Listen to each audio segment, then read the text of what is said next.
Poppy SSC English second paper এই বইটি থেকে 50 নাম্বার ট্যাগে 5টি ট্যাগের সমাধান করতে হবে।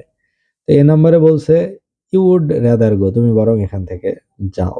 এটার ট্যাগ হবে উডন্ট ইউ। বি নম্বরে বলছে the mother rose in her, তার ভিতরে মাতৃত্ব জেগে উঠলো। এর ট্যাগ হবে ডিডেন্ট ইট, অর্থাৎ জাগলো নাকি। সি নাম্বারে বলছে লেটস হ্যাভ এ ফান, চলো মজা করি। তাহলে লেটস বা লেটাস থাকলে সবসময় ট্যাগ হয় শ্যাল উই।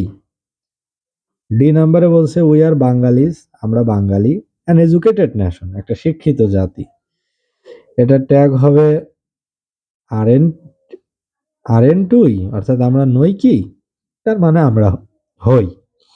ই নাম্বারে বলছে what a shameless match fixing Ashraful does, অর্থাৎ কেমন একটি লজ্জাজনক ম্যাচ ফিক্সিং আশরাফুল করলো।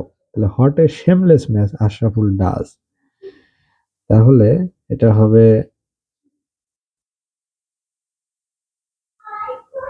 Doesn't he.